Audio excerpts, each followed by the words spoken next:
quasi inconnu il y a 10 ans, le concept, la responsabilité sociétale des entreprises est devenu à la mode. Justement, c'est vous, Philippe Plantier, vous êtes président du conseil d'administration chez Proginov, vous y êtes depuis toujours, vous avez commencé à 19 ans en tant que stagiaire et en 23 ans, vous avez gravi les échelons et donc maintenant président du conseil. Alors on va pouvoir maintenant parler donc de consommation et de production.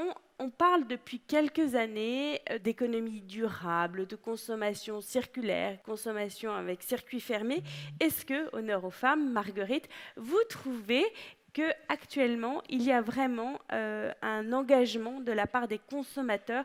Ce ne sont plus des actes isolés? L'industrie du textile, c'est la deuxième industrie la plus polluante. Il faut quand même un peu contextualiser. Après le pétrole, 13% des textiles seulement sont recyclés actuellement.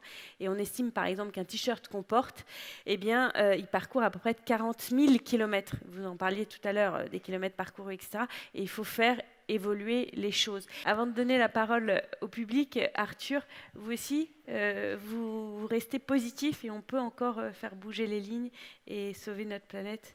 L'insuffisance cardiaque n'est pas une maladie comme les autres. Elle touche 2% de la population, presque autant que le diabète. Et elle a un coût aussi financier. Elle coûterait 1,8 million de journées par an à l'hôpital. Alors d'abord, pourquoi c'est un sujet, Patrick, qui nous interpelle, qui nous embête finalement, les personnes en insuffisance cardiaque?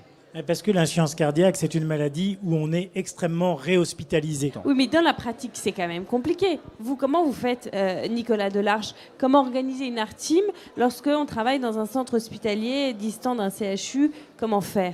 On espère que grâce à cette émission, finalement, petites, grandes ou même moyennes entreprises, toutes vont s'y mettre justement à cette responsabilité sociétale. Merci à tous les quatre.